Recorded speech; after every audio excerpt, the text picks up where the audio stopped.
never. Then sigh not so, but let them go, and be you blithe and bonny, converting all your sounds of woe into hey, nonny, nonny. Hello, everybody, and welcome back to the Wheel of Shakespeare Challenge, our final round for the month of August. I am here with Sheila, Bill, John, Maggie, and Henry to perform impromptu works of Shakespeare for you guys, chosen randomly by the Wheel of Shakespeare. Sheila will be our first performer today, and then Bill is on deck. Bill will perform after Sheila does.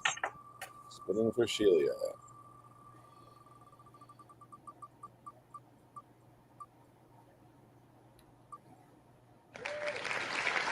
The chorus, now entertain conjecture. This is the Act 4 prologue. All right, got it. Give me a second. Here, I'm going to create Henry.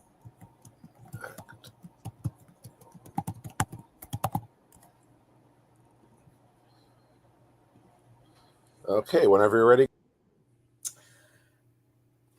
Now, entertain conjecture of a time when creeping murmur and the pouring dark fills the wide vessel of the universe. From camp to camp through the foul womb of night, the hum of either army stilly sounds, that the fixed sentinels almost receive the secret whispers of each other's watch. Fire answers fire, and through their palely flames each battle sees the other's umbered face.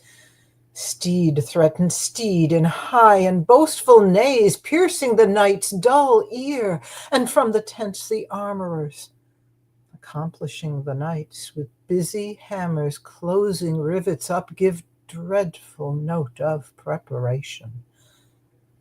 The country cocks do crow, the clocks do toll, and the third hour of drowsy morning name. Proud of their numbers and secure in soul, the confident and over-lusty French do the low-rated English play at dice, and chide the crippled, tardy-gated knight, who, like a foul and ugly witch, doth limp so tediously away. The poor condemned English, like sacrifices, by their watchful fires sit patiently and inly ruminate the morning's danger, and their gesture sad, investing, lank, lean. Cheeks and war-worn coats presenteth them unto the gazing moon, so many horrid ghosts. Oh, now who will behold the royal captain of this ruined band walking from watch to watch, from tent to tent? Let him cry, praise and glory on his head. For forth he goes and visits all his host, bids them good morrow with a modest smile, and calls them brothers, friends, and countrymen. Upon his royal face there is no note how dread an army hath enrounded him. Nor doth he dedicate one jot of color unto the weary and all-watched night, but freshly looks and overbears a taint with cheerful semblance and sweet majesty, that every wretch pining and pale before, beholding him, plucks comfort from his looks. A largesse universal, like the sun, his liberal eye doth give to every one, thawing cold fear that mean and gentle all behold, as may unworthiness define. A little touch of Harry in the night. And so our scene must fly to the battle, where, oh, for pity, we shall much disgrace with 4 or 5 most vile and ragged foils, right ill-disposed in brawl ridiculous, the name of Agincourt. Yet sit and see, minding true things by what their mockeries be. Scene. Great. That's such a haunting, chilling monologue, and I love the quiet contemplation of the way that she did that. Okay, Bill is up, and then Henry's on deck. Bill is going to do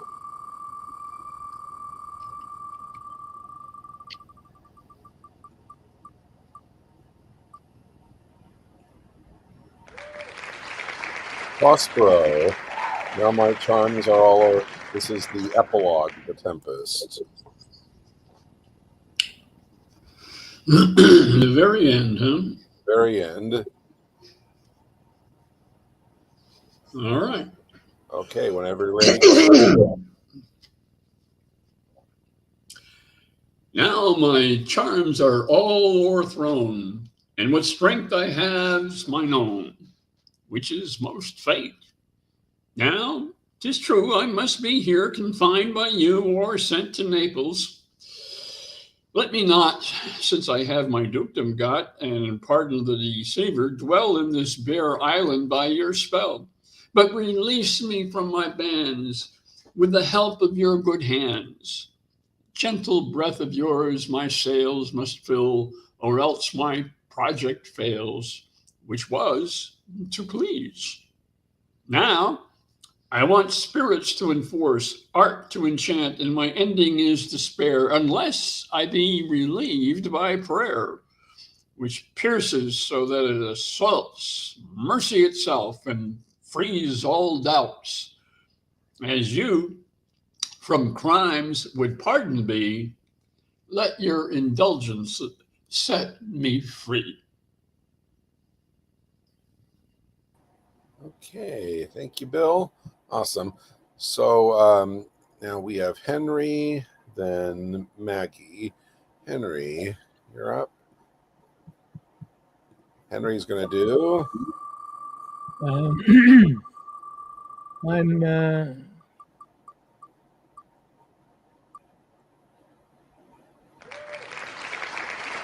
Hamlet. What a piece of work is man. That's Act 2, Scene 2. You have to look around for that one. Probably one of the longest scenes in Shakespeare. So responding to Rosencrantz and Guildenstern starts with, I will tell you why, lest your discovery. 2-2. Yeah. For some reason, I've lost the screen where I can see you, but you can see me and hear me. I can see you. And what's the scene? Hamlet, Act 2, Scene 2. The one that concludes with what a piece of work is a man. It'll begin, I will tell you why, lest your discovery. I'm not sure I'm getting that quite right, but.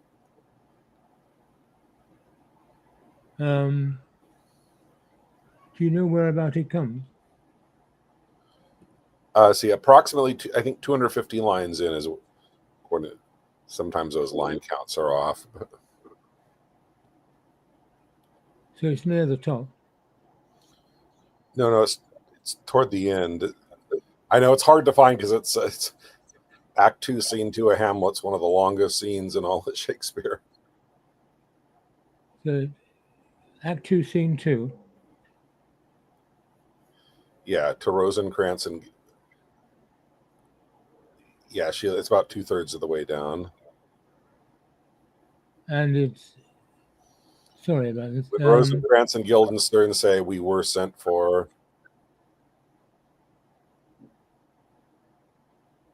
And Hamlet says, I will tell you why, lest your discovery.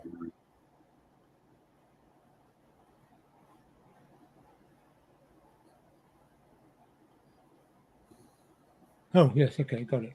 Yeah, okay, great. So whenever you're ready, go ahead.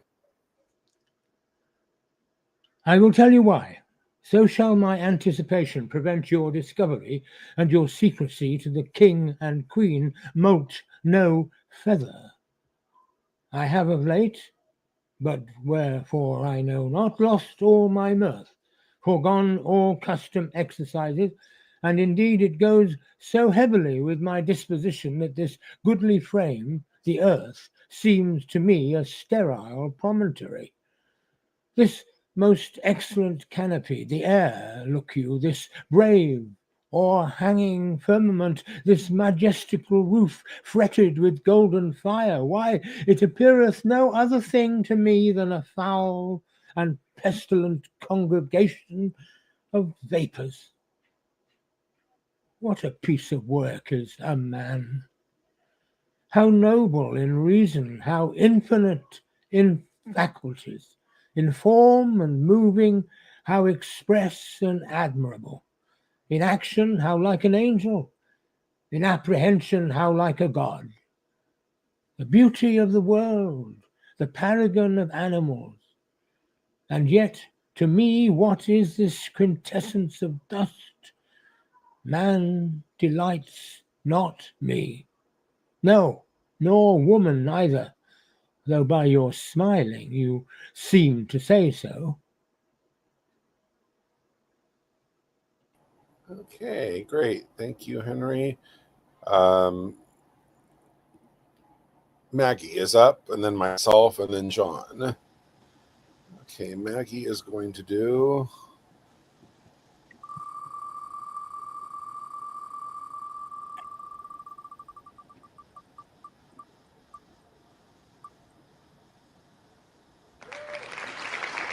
Okay, is this a dagger I see before me?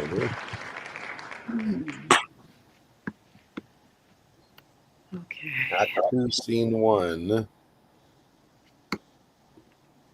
So let me know when you're ready to go.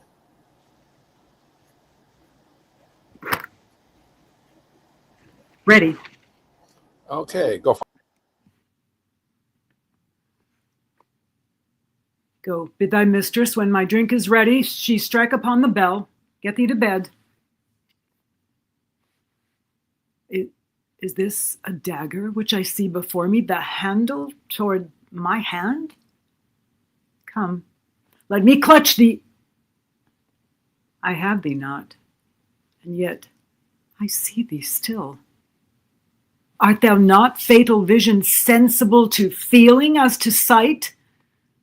Or art thou but a dagger of the mind, a false creation, proceeding from the heat oppressed brain? I see thee yet, in form as palpable as this which I do now draw. Thou marshallest me the way that I was going, and such an instrument I was to use. Mine eyes are made the fools of the other senses, or else worth all the rest. I see thee still, and on thy blade and dudgeon gouts of blood, which was not so before. There's no such thing. It is the bloody business which informs thus to mine eyes. Now o'er the one half world nature seems dead, and wicked dreams abuse the curtained sleep. Witchcraft celebrates pale Hecate's offerings, and withered murder, alarmed by his sentinel, the wolf, whose howls his watch, thus with his stealthy pace, with Tarquin's ravishing strides, towards his design moves like a ghost.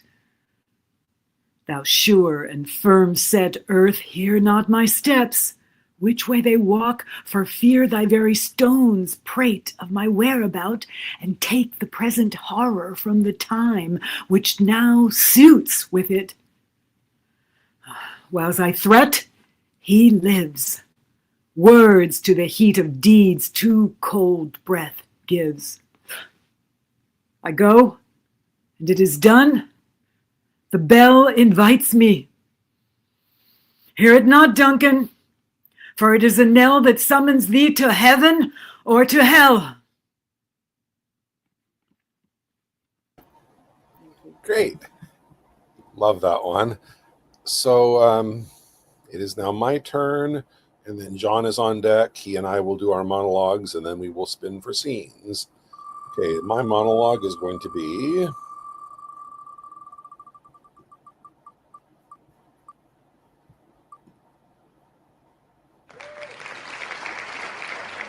chorus. Yeah, so two of us are doing the chorus for different acts of Henry V.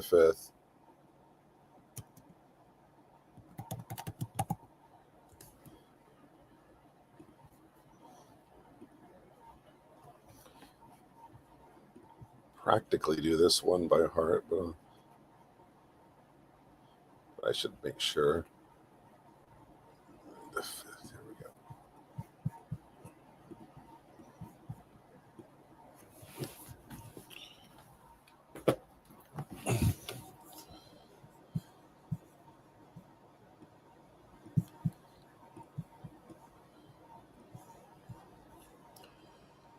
Oh, for a muse of fire that would ascend the brightest heaven of invention. A kingdom for a stage, princes to act, and monarchs to behold the swelling scene. Then should the warlike Harry, like himself, assume the port of Mars, and at his heels, leashed in like hounds, should famine, sword, and fire crouch for employment. But pardon, gentles all, the flat, unraised spirits that have dared on this unworthy scaffold to bring forth so great an object. Can this cockpit hold the vasty fields of France? Or may we cram within this wooden O the very casks that did affright the air at Agincourt? Oh, pardon, since a crooked figure may attest in little place a million, and let us, ciphers to this great account, on your imaginary forces work. Suppose within the girdle of these walls are now confined two mighty monarchies, whose high upreared and abutting fronts the perilous narrow ocean parts asunder. Piece out our imperfections with your thoughts. Into 1,000 parts divide on man, and make imaginary poisons. Think when we talk of horses that you see them printing their proud hoofs in the receiving earth, for 'tis your thoughts that now must deck our kings. Carry them here and there, jumping o'er times, turning the accomplishment of many years into an hourglass. For the which supply, admit me chorus to this history, who prologue-like your humble patience pray, gently to hear, kindly to judge our play.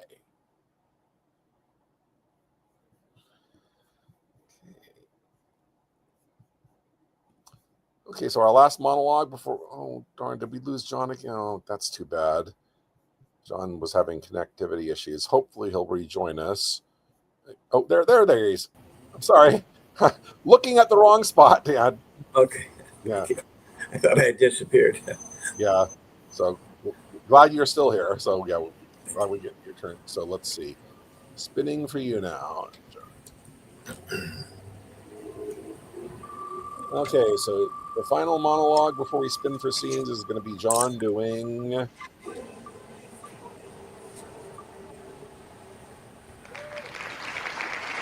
King Henry. Wow, the wheel is really stuck on Henry V today. 2 prologues for the scenes, and then the king himself. How yet resolves the governor of the town. 5-3-3. 5-3. Yeah. Okay. Henry V, Act 3, Scene 3. Let me know when you're ready to go. Okay, here. Okay, just a second here, please. I'm going to go back up and do this. Right. Henry 5. Henry 5. 3-3.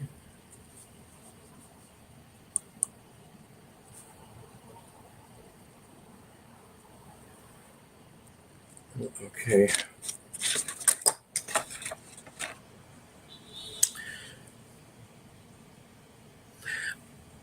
How yet resolves the governor of the town? This is the latest power we will admit. Therefore, to our best mercy, give yourselves, or like to men proud of their destruction, defy us to our worst. For as I am a soldier, a name that in any thoughts becomes my best, if I begin the battery once again. I will not leave the half-achieved Harfleur till in her ashes she lie buried. The gates of mercy shall be all shut up, and the fleshed soldier, rough and hard of heart, in liberty a bloody hand shall range with conscience white as hell, mowing like grass your fresh fair virgins and your flowering infants. What is it then to me if impious war, arrayed in flames like to the prince of fiends, do with his smirched complexion all fell feats in link to waste and desolation? What is to me when you yourselves are cause if your pure maidens fall into the hand of hot and forcing violation? What reign can hold licentious wickedness when down the hill he holds his fierce career?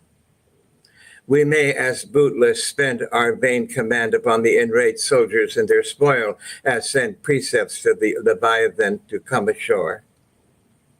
Therefore, you men of Harfleur, take pity of your town and of your people, whilst yet my soldiers are in my command, whilst yet the cool and temperate wind of grace o'erblows the filthy and contagious clouds of heady murder, spoil, and villainy. If not, why in a moment look to see the blind and bloody soldier with foul hand defile the locks of your shrill shrieking daughters, your fathers taken by the silver beards, and their most reverend heads dashed to the walls. Your naked infants spitted upon pikes, whilst the mad mothers with their howls confused to break the clouds as did the wives of Jewry at Herod's bloody hunting slaughtermen. What say you? Will you yield and this avoid, or guilty in defense be thus destroyed?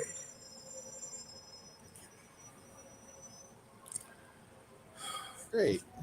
Thank you, John. So, Henry with the classic terrorist logic. Give me what I want, or else I'll be forced to hurt you, and it'll be my fault, and it'll be your fault. Okay, ready for scenes now. So we need to create roles for the six of us. First off, we have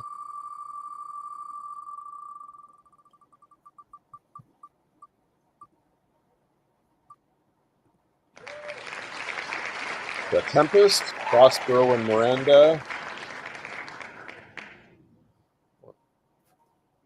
Prospero, Miranda.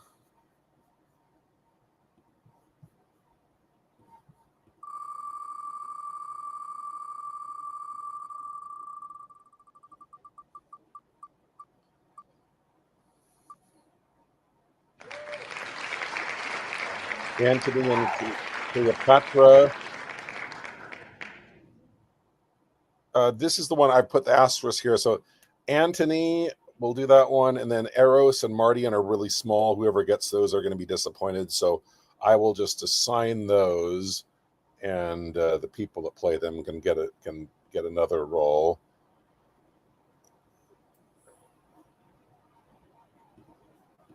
That they choose.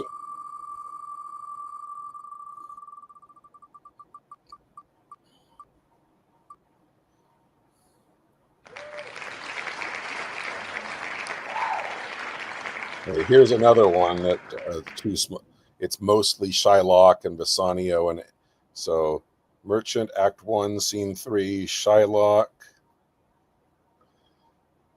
Antonio, and Bassanio, and we'll do so that's it's 4 good roles. Let's see, 2 more.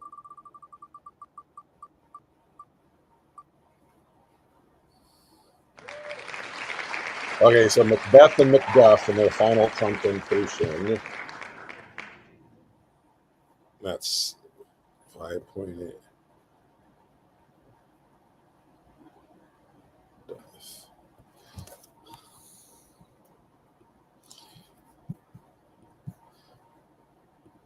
Okay, so the 6 roles to choose from in this will be Prospero, Miranda, Antony in Antony and Cleopatra Act 4, Scene 14, Shylock, Macbeth or Macduff in the finals, in their final confrontation, and then the person that plays Antony will also have an Eros and Mardian, which are very small roles. I'll just kind of give those to somebody at random. And the same thing with the Merchant of Venice scene. Whoever plays Shylock will also have Antonio and Bassanio, who don't have very many lines. I'll just, again, let a couple people step in to read those. So, let's see, who is for, yeah, Shelia has first choice. Shelia, what would you like to be?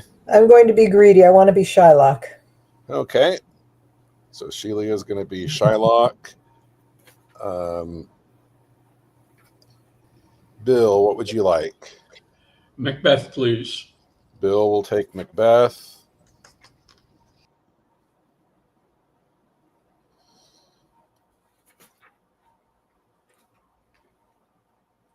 Henry, what would you like? Prospero, please. Henry is going to take Prospero. Maggie, what would you like? I guess I will take. Sorry, let me think. Look here for a second. Anthony. You'll take Antony. Okay, Maggie. I guess, yeah. I didn't look at the scene. Some of them are pretty short. Okay, I'll take then I'll take Macduff. So Bill and I will be Macbeth and Macduff. Let's see, John. So John, what we have left for you? Let's see. Wait a minute. So John, that'll be Miranda. So we'll start. So Henry. Wait a minute, please. Miranda, I'm sorry. What's the play again? And That's the Tempest, Act 1, Scene 2. Prospero. I think that's after. I think, the start of the scene with 2 of them, and I think there's an interruption in the scene where Caliban comes in. If you guys want to kind of skip over that and then because there's a long dialogue between father and daughter, and then it's up to you though. I think at the start of the scene it's just the 2 of them, but they also have a bit later on. So it's up to you. Ariel comes in. Yeah, when Ariel. So let's see. Let me create the banner. Prospero. And while you guys are performing that, I'll figure out who will read the small roles for the Antony and Cleopatra and Merchant of Venice scenes. So, have you guys found where to start from? Wait. I think it's the top of the scene, but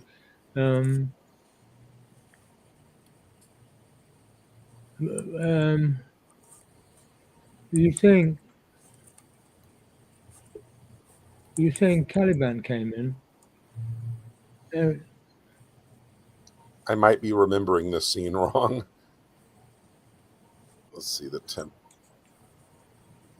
Tempest, Act 1.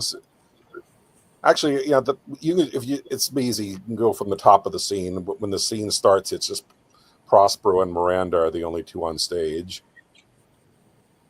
Yeah, if we just do until somebody comes in. Yeah, you can go till somebody else comes in. So whenever you 2 are ready, go ahead with that one. Okay. Ready, Henry? Nearly. You are? Yes? Okay, now, yes. Oh, okay, thank you. All right. If by your art, my dear... Hello? Henry? Yes? Okay, you ready? Yeah. Okay, thank you. If by your heart, my dearest father, you have put the wild waters in this roar, allay them, the sky, it seems, would pour down stinking pitch, but that the sea, mounting to the welkin's check, dashes the fire out. Though I have suppered with those that I saw suffer, a brave vessel who had no doubt some noble creature in her. dashed all to pieces. Oh, the cry, I have to look. Oh, the cry did knock against my heart. Poor souls, they perished. Had I been any god of power, I would have sunk the sea within the earth, or ere I should the good ship so have swallowed and the prodding souls within her. Be collected. No more amazement. Tell your piteous heart there's no harm done. Oh, woe the day. No harm. I have done nothing but in care of thee, my dear one, thee, my daughter, who art ignorant of what thou art, naught knowing of whence I am, nor that I am more better than Prospero, master of a full poor cell, and thy no greater father. Did never meddle with my thought. 'Tis time I should inform thee, father.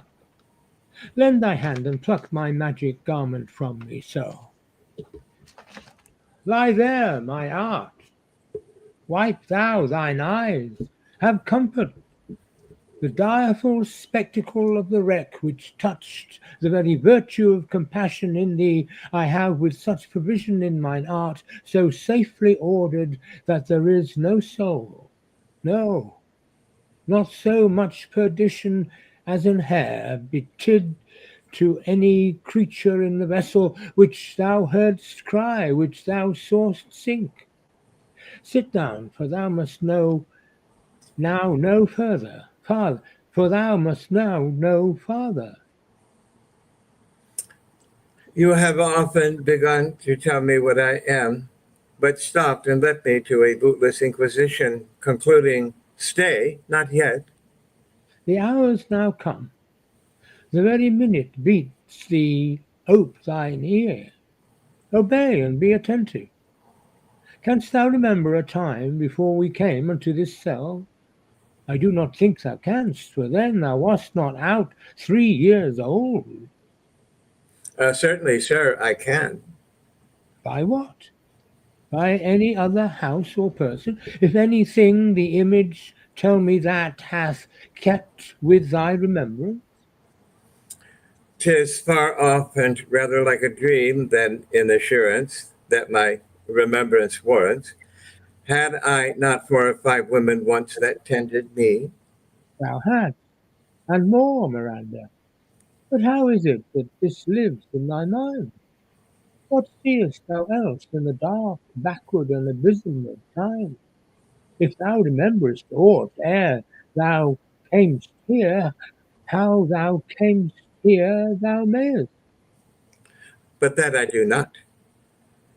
12 years since, Miranda, 12 years since, thy father was the Duke of Milan and a prince of power. Sir, are you not my father? Thy mother was a piece of virtue, and she said thou wast my daughter, and thy father was Duke of Milan, and thou his only heir and princess no worse issued. Oh, the heavens! What foul play had we that we came from thence? Or blessed was't we did? Both, my girl, by foul play, as thou sayest, where we heaved thence by blessedly hogged hither. Oh, my heart bleeds to think of the team that I had turned you to, which is from my remembrance. Please you further. My brother and thine uncle, called Antonio, I pray thee mark me, that a brother should be so perfidious. He whom next thyself of all the world I loved, and to him put the manage of my state. As at that time through all the signatories it was the first, and Prospero, the prime duke, being so reputed in dignity and for the liberal arts without a parallel. Those being all my study, the government I cast upon my brother, and to my state grew stranger, being transported and wrapped in secret studies. Thy false uncle, dost thou attend me? Sir, most heedfully. Being once perfected how to grant suits how to deny them, who to advance and who to trash for overtopping. New created the creators that were mine, I say, or changed them, or else new formed them, having both the key of officer and office, set all hearts in the state to what tune pleased his ear. That now he was the ivy which had hid my princely trunk, and sucked my verdure out on't. Thou attend'st not? Oh, good sir, I do.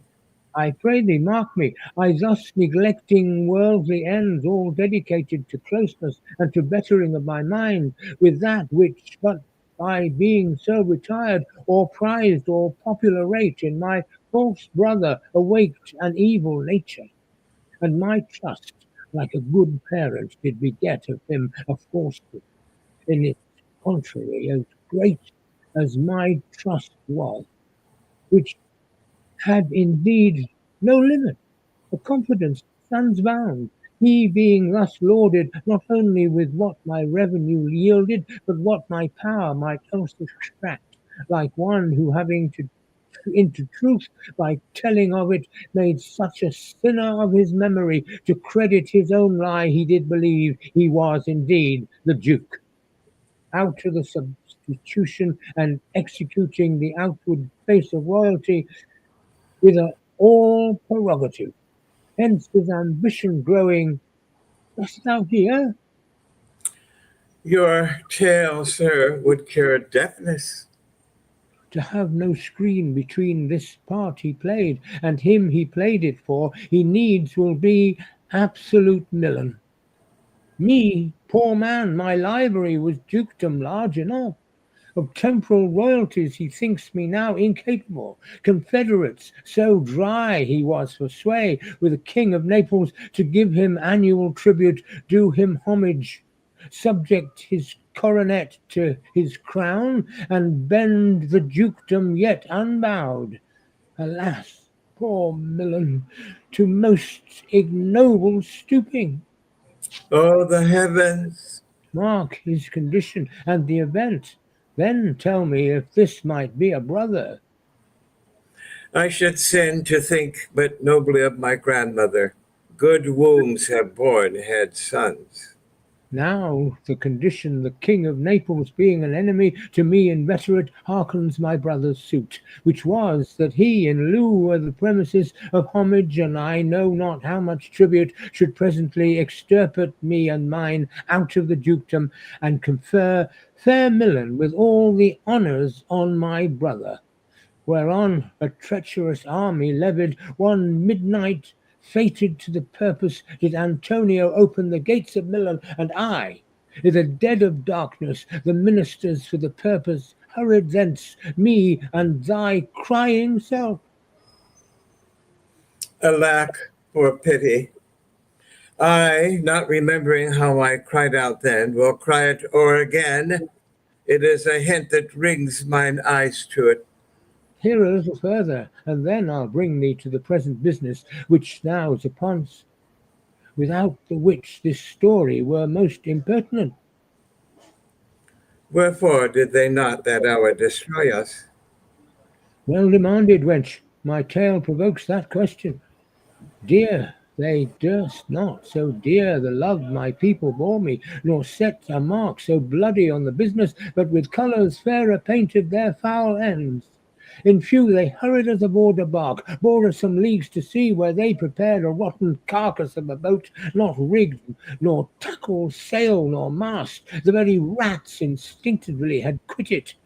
There they hoist us to cry to the sea that roared to us, to sigh to the winds, whose pity, sighing back again, did us but loving wrong. Alack, what trouble was I then to you? Oh, cherubim, thou wast that did preserve me. Thou didst smile, infused with a fortitude from heaven, when I have decked the sea with drops full salt under my burden groaned, which raised in me an undergoing stomach to bear up against what should ensue. How came we ashore? By providence divine, Some food we had, and some fresh water that a noble Neapolitan Gonzalo, out of his charity, being then appointed master of this design, did give us with rich garments, linens, stuffs, and necessities, which since have steadied much.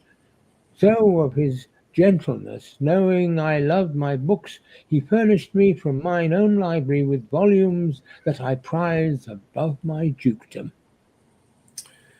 Would I might but ever see that man. Now I arise. Sit still and hear the last of our sea sorrow. Here in this island we arrived, and here have I, thy schoolmaster, made thee more profit than other princesses can, than have more time for vainer hours and tutors not so careful. Heavens, thank you for it. And now I pray you, sir, for still 'tis beating in my mind your reason for raising this sea storms. Though thus far forth, by accident most strange, bountiful fortune, now, my dear lady, hath mine enemies brought to this shore, and by my prescience I find my zenith doth depend upon a most auspicious star, whose influence, if now I court not, but omit, my fortunes will ever after droop. Here, cease more questions. Thou art inclined to sleep. 'Tis a good dullness, and give it way. I know thou canst not choose.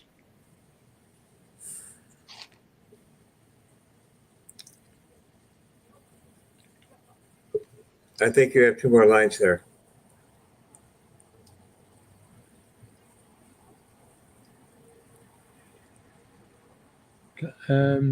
I thought that those were your lines. Miranda sleeps, but you're still speaking, right, or no? Okay. Anyway. All right. Well, thank you guys. Okay, so next we have the Mark Antony and Eros scene, and then Marty has one line. I've asked Bill to go ahead and let's see. Maggie asked to be Antony, so it'll be Maggie, and then Bill can be Eros, and then Mardian has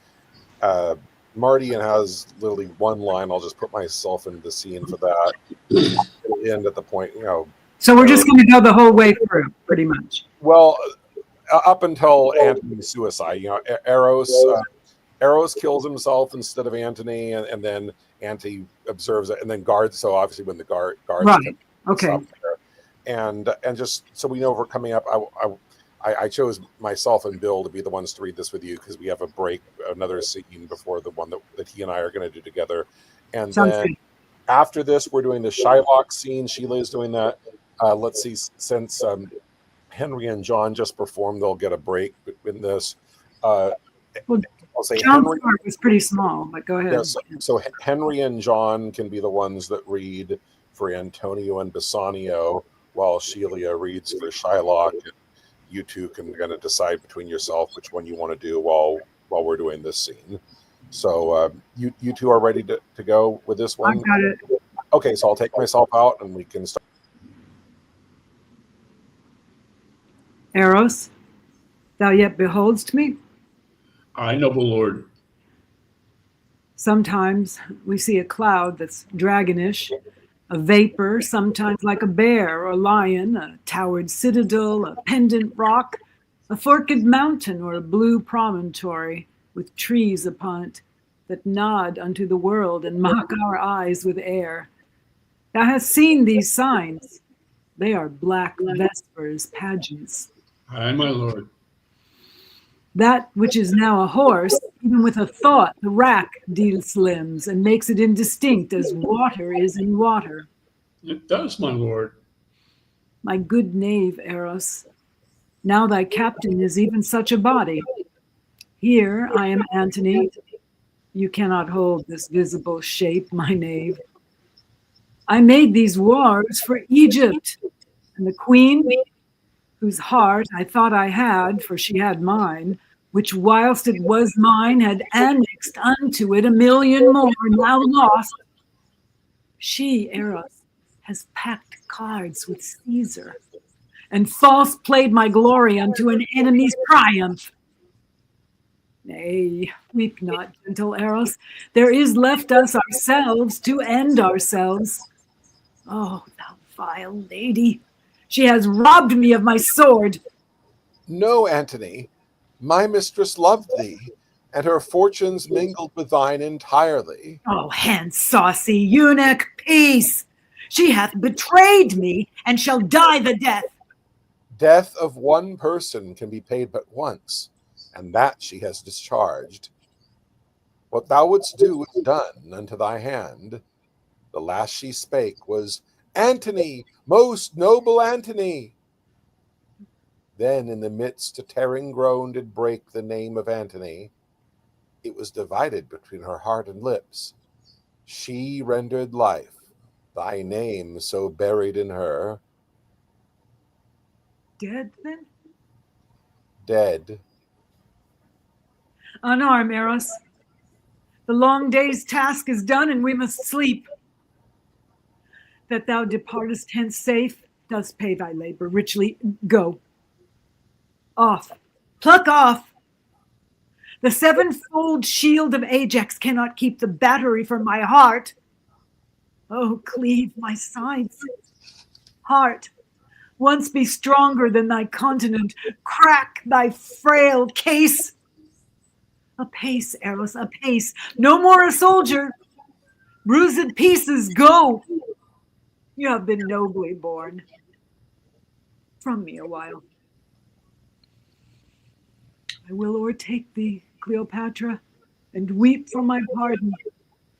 So it must be, for now all length is torture. Since the torch is out, lie down, and stray no farther.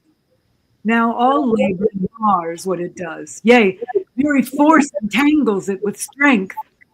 Seal then, and all is done. Eros! I come, my queen. Eros! Stay for me. Where souls do catch on flowers, we'll hand in hand, and with our sprightly port make the ghosts gaze. Dido and her Aeneas want troops, and all the haunts be ours. Come, Eros, Eros! What would my lord? Since Cleopatra died, I have lived in such dishonor that the gods detest my baseness. I that with my sword quartered the world, and o'er the green Neptune's back with ships made cities, condemn myself to lack the courage of a woman, less noble mind than she which by her death our Caesar tells, I am conqueror of myself. Thou art sworn, Eros, that when the exigent should come, which now is come indeed, when I should see behind me the inevitable prosecution of disgrace and horror, that on my command thou then wouldst kill me. Do it. The time is come. Thou strikest not me, 'tis Caesar thou defeatest. Oh, put color in thy cheek. The gods withhold me. Shall I do that which all the Parthian darts, though enemy lost aim and could not? Eros, wouldst thou be windowed in great Rome and see thy master thus with pleached arms bending down his incorrigible neck, his face subdued to penetrative shame, whilst the wheeled seat of fortunate Caesar, drawn before him, branded his baseness that ensued? I would not see it. Well, come then, for with a wound I must be cured. Drawest that thy honest sword, which thou hast sworn most useful for thy country? Oh, sir, pardon me. When I did make thee free, sworest thou not then to do this when I bade thee? Do it at once, or thy precedent services all but accidents unpurposed. Draw and come. Turn from me then that noble countenance wherein the worship of the whole world lies. Lo thee. My sword is drawn. Then let it do at once the thing while thou hast drawn it. My dear master, my captain, and my emperor, let me say, before I strike this bloody stroke, farewell. 'Tis said, man, and farewell. Farewell, great chief. Shall I Strike now? Now, Eros. Why, then, thus I do escape the sorrow of Antony's death. Oh, thrice nobler than myself. Thou teachest me, O valiant Eros, what I should, and thou couldst not. My queen and Eros have by their brave instruction got upon me a nobleness in record. But I will be a bridegroom in my death and run into it as to a lover's bed. Come, then, and Eros, thy master, dies thy scholar. To do thus, I learned of thee. Oh, how? Not dead, not dead. The guard, ho, oh, dispatch me.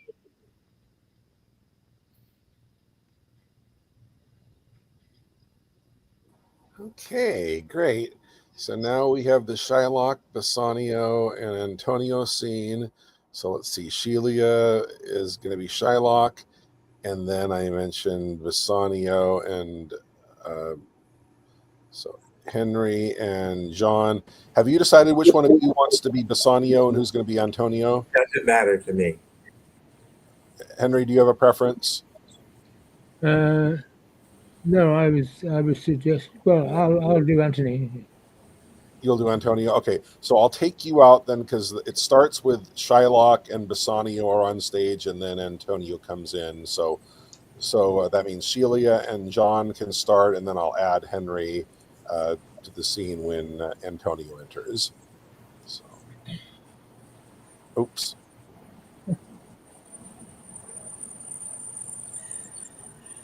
$3,000 ducats. Oh, Aye, sir, for 3 months, for 3 months. Oh, for which, as I told you, Antonio shall be bound. Antonio shall be bound. Well, May you stead me? Will you pleasure me? Shall I know your answer? 3,000 ducats for 3 months and Antonio bound. Your answer to that? Antonio's a good man. Well, have you heard any imputation to the contrary? Oh, no. My meaning in saying he is a good man is to have you understand me that he is sufficient. Yet his means are in supposition. He hath an argosy bound to Tripolis, another to the Indies. I understand, moreover, upon the Rialto, he hath a third at Mexico, a fourth for England, and other ventures he hath squandered abroad. But ships are but boards, sailors but men. There be land rats and water thieves and land thieves. I mean, pirates. And then there's the peril of waters, winds, and rocks. The man is, notwithstanding, sufficient. 3,000 ducats. I think I may take his bond. Be assured you may. I will be assured I may. And that I may be assured I will bethink me. May I speak with Antonio? If it please you to dine with us. Yes, to smell pork, to eat of the habitation which your prophet, the Nazarite, conjured the devil into. I will buy with you, sell with you, talk with you, walk with you, and so following. But I will not eat with you, drink with you, nor pray with you. What news on the Rialto? Who is he comes here? This is Signor Antonio. Ah, how like a fawning publican he looks. I hate him, for he is a Christian. But more for that in low simplicity he lends out money gratis and brings down the rate of usance here with us in Venice. Also taught me water. ship, I will fat the ancient grudge I bear him.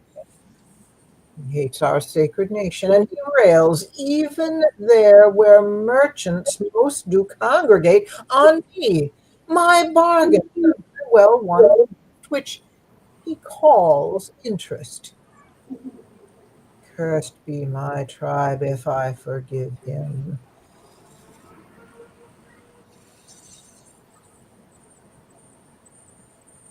Am I missing something?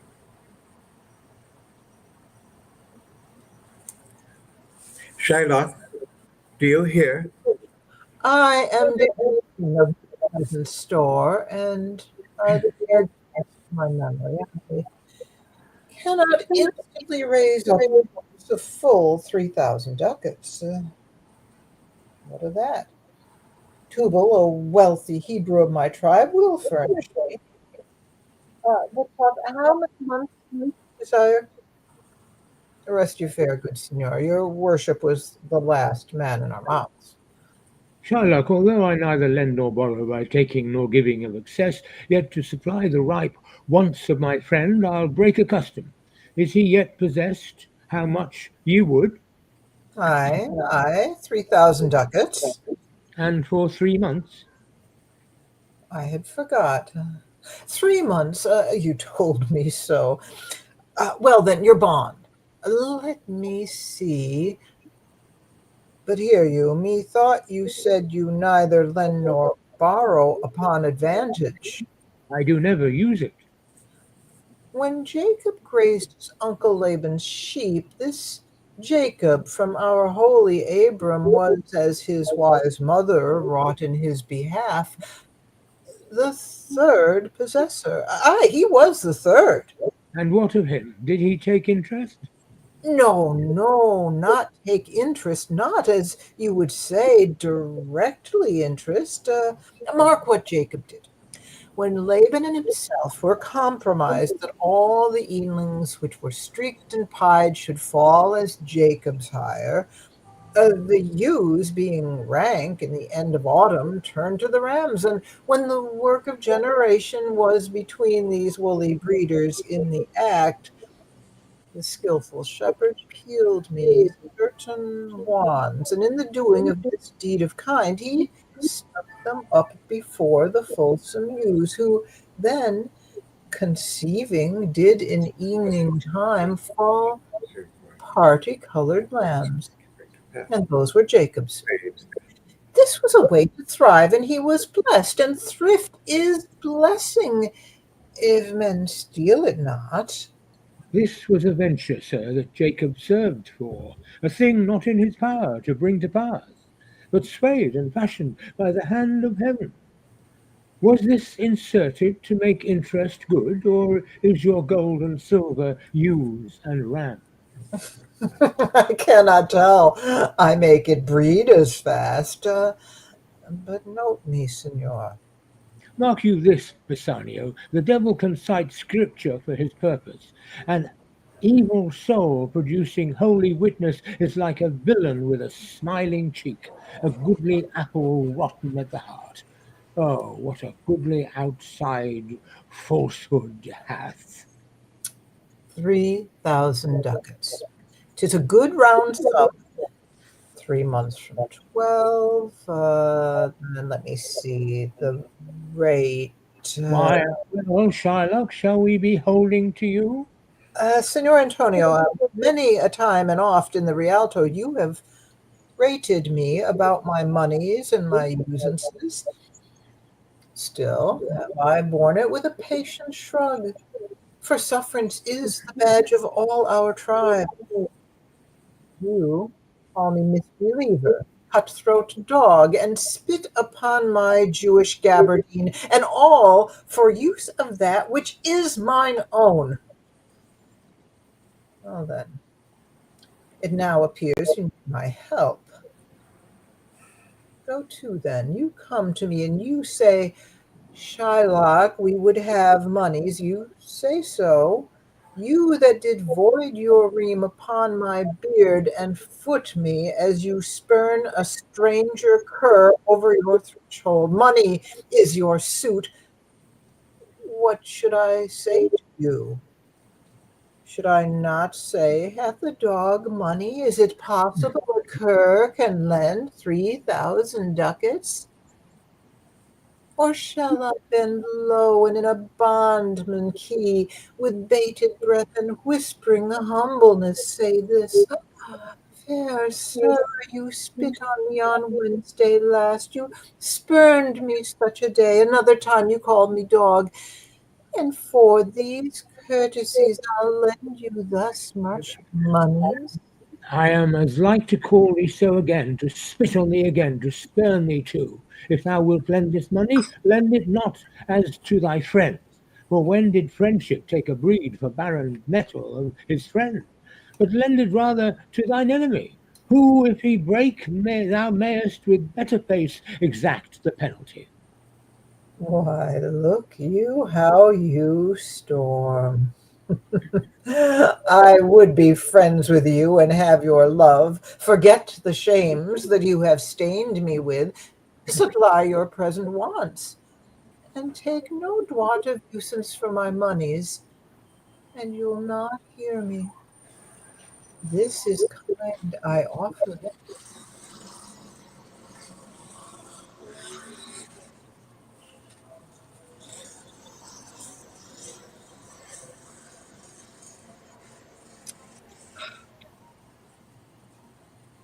This kindness will I show. Go with me to a notary, seal me there your single bond, and in a merry sport, if you repay me not on such a day, in such a place, such sum or sums as are expressed in the condition, let the forfeit be nominated for an equal pound of your fair flesh, to be cut off and taken in what part of your body pleaseth me. Content, i' faith, I'll seal to such a bond, and say there is much kindness in the Jew. You shall not seal to such a bond for me. I'd rather dwell in my necessity.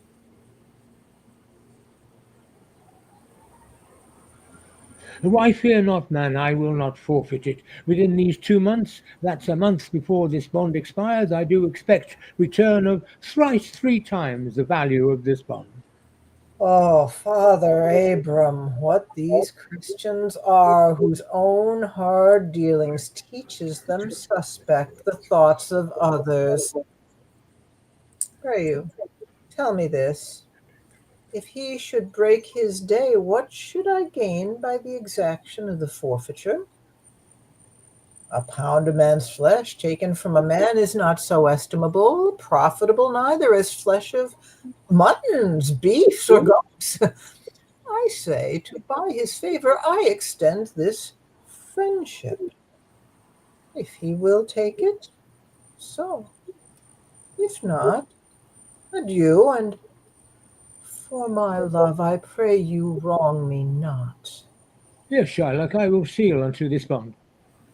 Then meet me forthwith at the notary's. Give him direction for this merry bond, and I will go and purse the ducat straight to see to my house, left in the fearful guard of an unthrifty knave, and presently I will be with you. Hie thee, gentle Jew. The Hebrew will turn Christian, he grows kind. I like not fair terms and a villain's mind. Come on, in this there can be no dismay. My ships come home a month before the day. Okay, great. So our last scene, myself and Bill, short one, the final confrontation between Macbeth and Macduff. I was looking at the other scene. Here we go. Act 5, Scene 8. Okay, so whenever you're ready, go ahead and start. Why should I play the Roman fool and die on mine own sword, whilst I see lives the gashes do better upon them? Turn, hellhound, turn. Of all men else I have avoided thee, but get thee back. My soul is too much charged with blood of thine already. I have no words. My voice is in my sword, thou bloodier villain than terms can give thee out. Thou losest labor, as easy as mayest thou the entrenchant air with thy keen sword impress as make me bleed. Let fall thy blade on vulnerable crests. I bear a charmed life, which must not yield to one of woman born. Spare thy charm, and let the angel whom thou still hast served tell thee, Macduff was from his mother's womb untimely ripped. Oh, cursed be that tongue that tells me so, for it hath cowed my better part of man. And be these juggling fiends no more believed that palter with us in a double sense, that keep the word of promise to our ear and break it to our hope. I'll not fight with thee. Then yield thee, coward, and live to be the show and gaze of the time. We'll have thee as our rare monsters are, painted on a pole and underwrit, here may you see the tyrant. I will not yield to kiss the ground before young Malcolm's feet, and to be baited with the rabble's curse. Though Burnham would be come to Dunsinane, and thou oppose, being of no woman born, yet I will try the last.